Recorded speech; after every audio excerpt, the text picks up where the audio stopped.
محترم، بہت ہی خوشی اور مسرت کا مقام ہے کہ اپنی مسجد میں، اپنے محلے میں، پروردگار عالم نے شہر الہ آباد سے سلسلہ نقشبندیہ کے ایک بہت ہی صاحب توجہ ولی اللہ کو بھیجا، اور آج ہم اور آپ ان کی زیارت اور ان کے نصائح سے فیضیاب اور مستفید ہو رہے ہیں۔ حضور نبی پاک علیہ السلام سے حدیثوں کا سلسلہ چل رہا ہے، یعنی جتنی بھی حدیثوں کی کتابیں ہیں، ان مصنفین سے لے کے رسول پاک علیہ السلام تک سب کے نام محفوظ ہیں کہ امام بخاری نے حدیث کس سے سنی، ان کے استاد نے کس سے سنی، ان کے استاد نے کس سے سنی، کتنے ہیں۔ مثال کے طور پر امام بخاری رحمۃ اللہ علیہ کے استاد ہیں امام احمد بن حنبل، ان کے استاد ہیں امام محمد بن ادریس شافعی، ان کے استاد ہیں امام محمد بن حسن شیبانی، ان کے استاد ہیں ابو یوسف یعقوب قاضی رحمہ اللہ، اور ان کے استاد ہیں نعمان بن ثابت ابو حنیفہ رحمہ اللہ، سبحان اللہ۔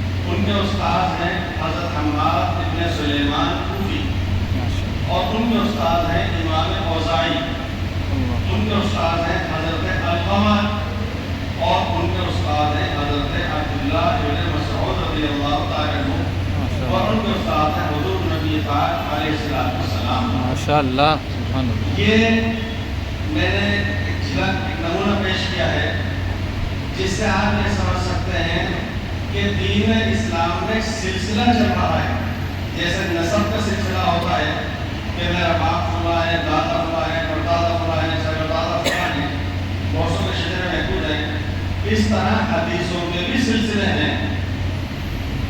اور آپ کو یہ جان کر کے خوشی مسرت ہوگی، حالانکہ چراغ کا اندھیرا ہوا کرتا ہے، کہ حضرت مفتی حکیم احمد حسن خان صاحب رحمۃ اللہ علیہ روئے زمین پر عالی سند، عظیم الشان سند کے حامل تھے، ماشاء اللہ۔ مفتی حکیم احمد حسن صاحب، اسی لیے بڑے بڑے علماء حرمین شریف تک کے حضرات ان کی خدمت پایا کرتے تھے اس سلسلے سے جڑنے کے لیے۔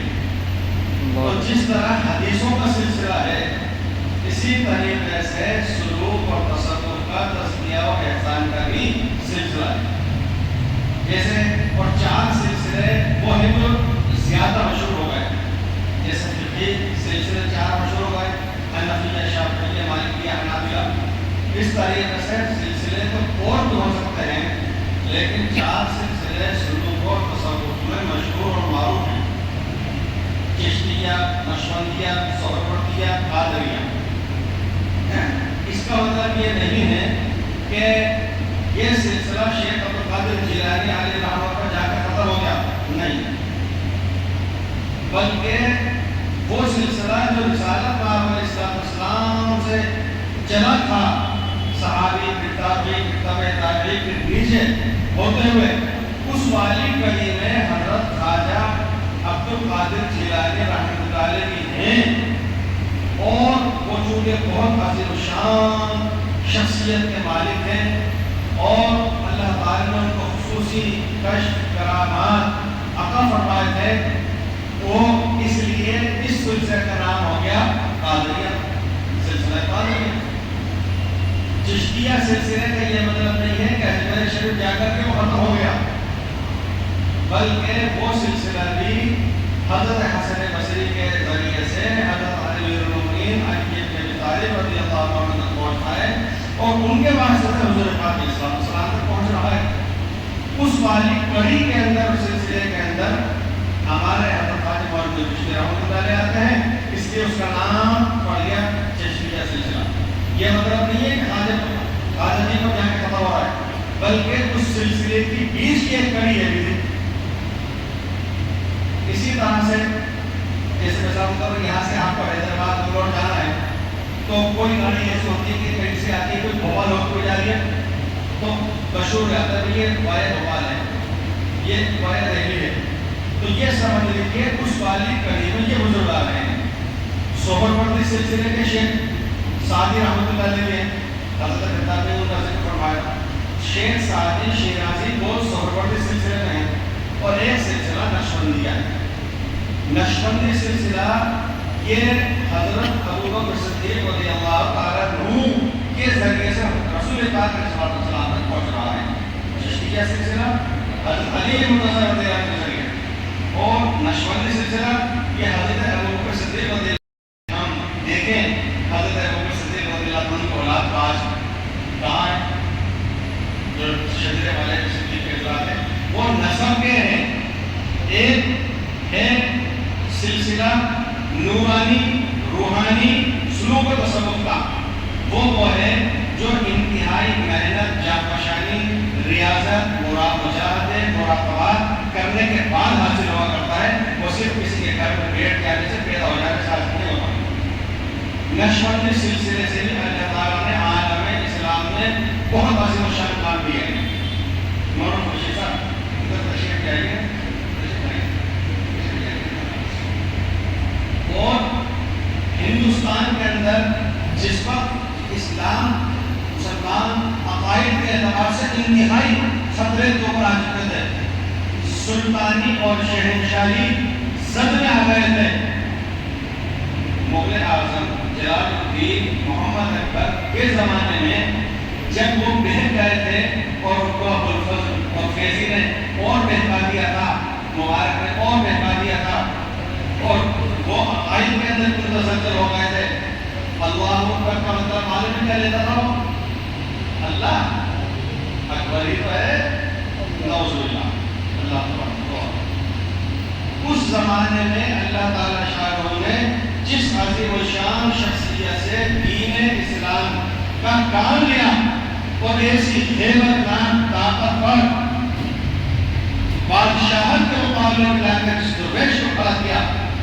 اور شیخ احمد سرہندی رحمۃ اللہ علیہ مجدد الفسانی نے بتایا جاتا ہے حدیث پاک کے مطابق ہر 100 سال میں اللہ تعالیٰ مجدد پیدا فرماتا ہے، ظاہر فرماتا ہے، جو دین کو تروتازہ کر دیتا ہے. نقلیات سے، فضولیات سے، رسومات سے، بلاد سے، خرافات سے وہ مجدد 100 سال کا ہوا کرتا ہے. لیکن ان کو کہا جاتا ہے مجدد الف ثانی، یعنی 1000 سال گزر چکے ہیں، ابھی دوسرا 1000 سال آ رہا ہے، پورے 1000 سال کا مجدد نقشبندی سلسلے میں. ان کے شیخ حضرت خواجہ باقر اللہ دہلی کے اندر ان کا مزار ہے، وہی بہت بڑے. تو نقشبندی سلسلے سے اللہ تعالیٰ نے اس دور کے اندر عظیم الشان کام کیا. ان کو قید خانے میں ڈال دیا گیا. لیکن جس طرح حضرت یوسف علیہ السلام سے اللہ تعالیٰ نے قید خانے میں، جیل خانے میں محبوسی کی زندگی کے اندر دین کا کام لیا، اسی طریقے سے حق تعالیٰ جل وعلا نے قید خانے میں جہاں تمام وسائل اور ذرائع مسدود اور محدود ہو جاتے ہیں، بلکہ کہنا چاہیے کہ پابندیاں لگ جاتی ہیں، وہاں پر حضرت نے ایسی محنت کی اندر ہی اندر کہ وہاں رہنے والے قیدی ان کے ہاتھ پر توبہ کرنے لگے، تائب ہوئے، نصرف کے فرائض خمسہ نماز فرض نمازیں تہجد کے پابند ہو گئے، ذکر الہی کے عادی ہو گئے، مراقبے کے عادی ہو گئے، اور وہ حضرات تعلق مع اللہ اور نسبت الہی کے حامی بن گئے. سبحان اللہ. ولی اور قطب بن گئے ان کے پاس رہنے والے بہت سے قیدی.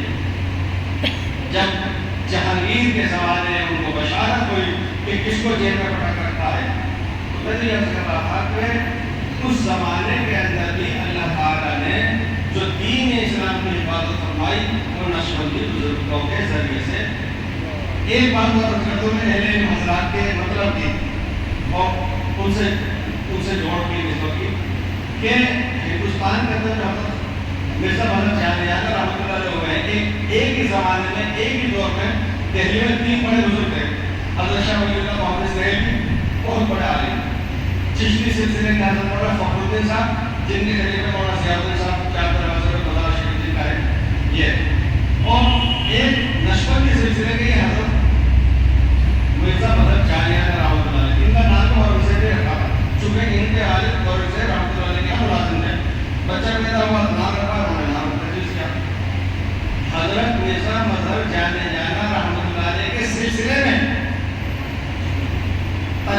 الابصار کے شارح علامہ علاؤالدین حسنی کے در مختار کے شارح علامہ شامی جنہوں نے رد المحتار لکھی ہے، وہ علامہ شامی بھی مرزا مذہب جامیانہ نقشبندی کے سلسلے میں ہیں۔ اللہ اکبر۔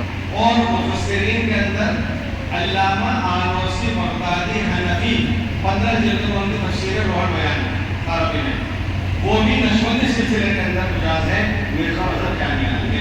ماشاءاللہ۔ ہندوستان کے اندر حضرت شاہ عبدالعزیز محمد دہلوی رحمۃ اللہ علیہ کے شاگردوں میں سے اور ان کے سلسلے کے اندر حضرت مولانا فضل الرحمان گنج مراد آبادی رحمۃ اللہ علیہ ہوئے ہیں۔ بہت سارے نشو کروا، یعنی کہ آپ سے کیا کروں، آپ میری ہو جائے گی بجائے تو مولانا فضل الرحمان گنج مراد آبادی رحمۃ اللہ علیہ کے ایک خلیفہ اور جانشین مولانا شاہ بدر عالم صاحب، حضرت مولانا بدر شاہ صاحب رحمۃ اللہ علیہ کے خادم خاص مجاز بیعت خاص حضرت مولانا محمد احمد برکات بری رحمۃ اللہ علیہ گزرے۔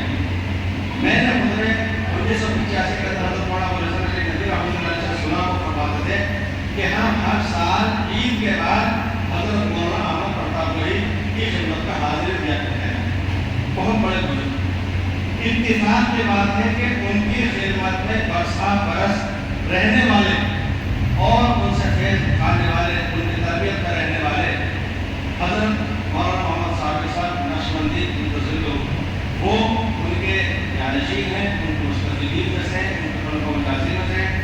اللہ تعالیٰ کے شان نے ہمیں یہ سعادت بخشی ہے کہ ہمارے مجھے تشریف لائے ہیں، سادگی کے ساتھ نصیحت وہ دل میں جاگو سے ہوتی ہے، اس لیے جتنے توجہ سے، استحصال سے، محبت اور عقیدت سے سنا جائے گا انشاءاللہ نزید اس کی طرح سے فائدہ ہوگا۔ پروردگار عالم ہم سب کو حضرت تعالیٰ کی باتوں کو صحیح سننے اور عمل کرنے کی توفیق عطا فرمائے۔ آمین آمین آمین، ماشاءاللہ۔